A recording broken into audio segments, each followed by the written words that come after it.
खेल के मैदान में जीत सिर्फ प्रतिभा से नहीं मिलती, बल्कि उस मेहनत से मिलती है जो प्रतियोगिता से भी ज्यादा कठिन होती है। कैप्टन डॉक्टर सुनैना सिंह के इस वीडियो में जानिए कि कैसे दुनिया के महान खिलाड़ियों ने खुद को असाधारण बनाया। नेमार ने फुटसल से अपने खेल को निखारा। रोनाल्डिन्हो ने रेत पर अभ्यास कर संतुलन और नियंत्रण को मजबूत किया। मिल्खा सिंह ने कठिन दौड़ों से अपनी सीमाओं को चुनौती दी और पीवी सिंधु की प्रैक्टिस अक्सर उनके मुकाबलों से भी ज्यादा चुनौतीपूर्ण होती है। संदेश स्पष्ट है, आसान अभ्यास आपको औसत बनाता है, जबकि कठिन अभ्यास आपको हर परिस्थिति के लिए तैयार करता है। तो अगर आप भी अपने क्षेत्र में चैंपियन बनना चाहते हैं तो याद रखिए, प्रैक्टिस को इतना कठिन बनाइए कि प्रतियोगिता आसान लगने लगे। Most athletes pray for an easy match. Champions prepare for difficult practice. Strange, isn't it? आपको लगता होगा कि ग्रेट एथलीट कंपटीशन को इजी बनाना चाहते होंगे ना, क्योंकि सच ये है, they make practice so hard that competition feels so easy to them. Why did Neymar spend years playing futsal? Why did Ronaldinho train on sand? Why did Milkha Singh push himself through punishing workouts? Why does PV Sindhu train beyond match intensity every day? Is it coincidence? बिल्कुल भी नहीं। Because जो champions हैं, they understand one powerful truth कि जो game है ना, that does not get easier. You become stronger with your practice. और आज चैंपियंस माइंडसेट सीरीज में हम बात करेंगे ऐसे सीक्रेट ट्रेनिंग प्रिंसिपल की जो क्रिएटिविटी बिल्ड करता है, कॉन्फिडेंस डेवलप करता है, प्रेशर हैंडलिंग को इंप्रूव करता है और एथलीट्स को अडेप्टेबल बनाता है। And it's called make practice impossible and make competition easy for you. नमस्कार चैंपियंस, सो मैं हूं captain doctor Sunaina Singh, sports psychologist, ex army officer, और आज आप देख रहे हैं champions mindset series. Because champions are not build in one day, ये हम सबको समझने की जरूरत है। They are build through small habits, small mindset shifts and your daily choices. और आज का माइंडसेट शिफ्ट बहुत ही पावरफुल है। Every time stop asking yourself, how can I make it easier? Instead of that, start asking, how can this challenge makes me better? अब एक चीज पूछने की है, why difficult practice creates great athletes? क्योंकि most athletes they love comfort, normal drills, normal condition, normal practice, लेकिन real competition कभी भी normal नहीं होता। उसमें प्रेशर होता है, अनएक्सपेक्टेड सिचुएशंस होती हैं, टाइम बहुत ही कम होता है, हमारे हाथ में नहीं होता, फटीग होती है। इसलिए जो भी चैंपियंस हैं, they train beyond comfort level. Because if you can survive difficult practices, you can thrive under pressure also. आप में से किसी ने फुटसल के बारे में सुना है? फुटसल फुटबॉल का एक स्मॉलर वर्जन है। स्मॉलर कोर्ट्स होते हैं, स्मॉलर गोल्स होते हैं, छोटी और भारी बॉल होती है, लेस स्पेस, लेस टाइम, और हर चीज, everything it becomes more harder. Players को क्विकर थिंक करना पड़ता है, फास्टर रिएक्ट करना पड़ता है, बेटर कंट्रोल दिखाना पड़ता है और मोर क्रिएटिव सॉल्यूशंस ढूंढने पड़ते हैं। और फिर वही प्लेयर जब फुल साइज फुटबॉल फील्ड पर आते हैं, कंपटीशन सडनली आसान लगने लगता है। और यही सीक्रेट था नेमर का। नेमर ब्राजील के सुपरस्टार फुटबॉल और दुनिया के सबसे स्किलफुल प्लेयर में से एक हैं। अपनी अमेजिंग ड्रिल, क्रिएटिविटी और क्विकर डिसीजन मेकिंग के लिए वो जाने जाते हैं। एक्सपर्ट्स मानते हैं कि बचपन में फुटसल खेलने से उनकी ये एक्स्ट्रा ऑर्डिनरी स्किल्स डेवलप हुई।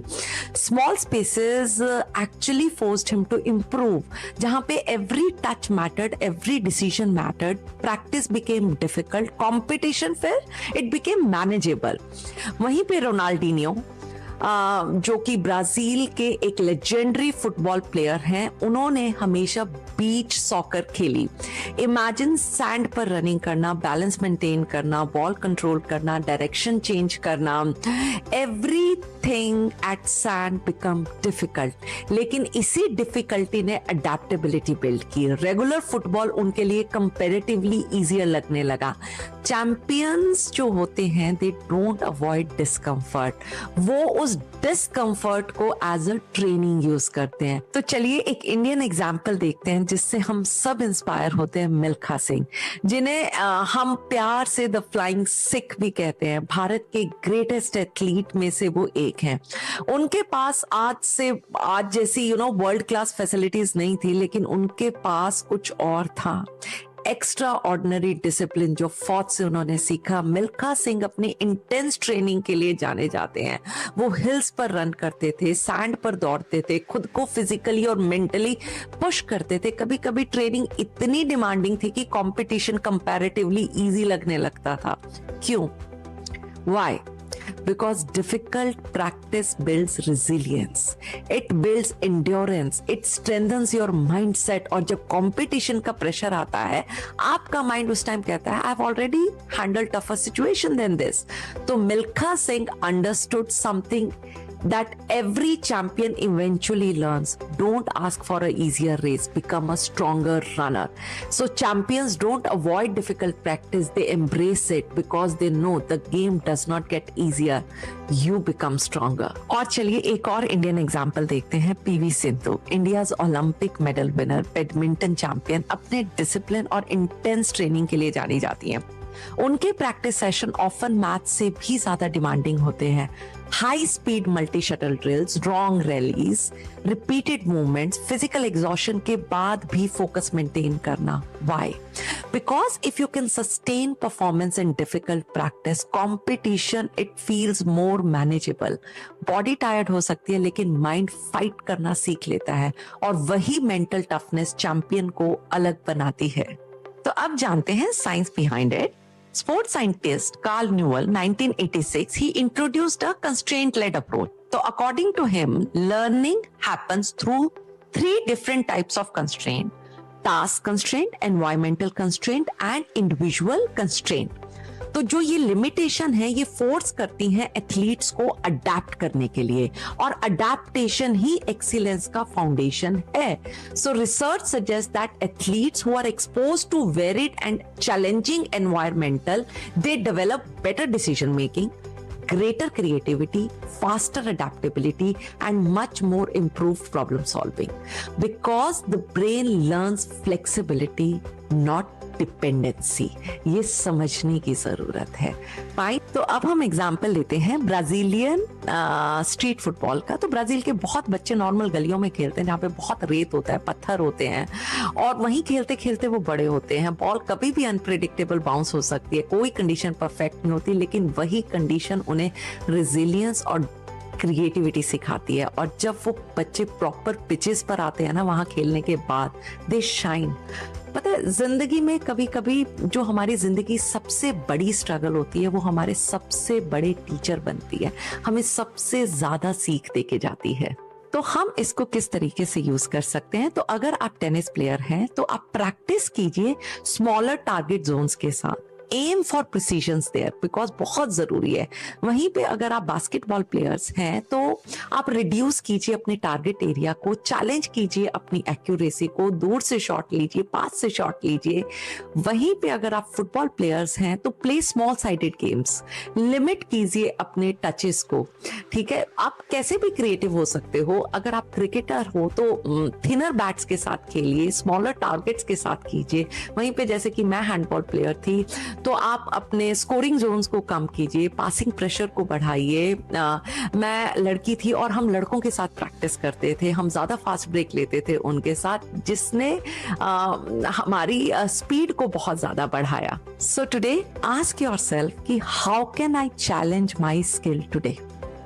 ठीक है, तो इसके लिए मैं एक 5 मिनट्स की चैंपियन एक्सरसाइज आपको बताती हूँ. तो इस हफ्ते I want every athlete to ask 1 question. Simple, how can I make my practice just 10% harder. So maybe smaller target, faster drill, less time, reduce pace, opposite hand practice करो, कुछ भी, choose anyone, but do it consistently and then notice what happens in competition. अब ये मेरा message sports parents के लिए। As a parent हम naturally बच्चों की जर्नी ना बहुत इजी बनाना चाहते हैं, लेकिन ग्रोथ कंफर्ट जोन में नहीं आती, ग्रोथ चैलेंज में होती है। Don't remove obstacles, help them to learn to overcome those obstacles, because resilience is not taught, it is always experienced. अब फाइनल मैसेज मेरे चैंपियंस के लिए। तो मेरे बच्चों, champions don't ask how can I avoid this difficulty, मैं इस मुश्किल से कैसे बचूं। नहीं बच्चों, they most of the time they ask कि मैं इस मुश्किल का सामना करने के लिए अपने आप को कैसे तैयार करूं। Always remember, fire does not destroy gold. सोने को आग नहीं जला सकती, उसको और रिफाइन करती है।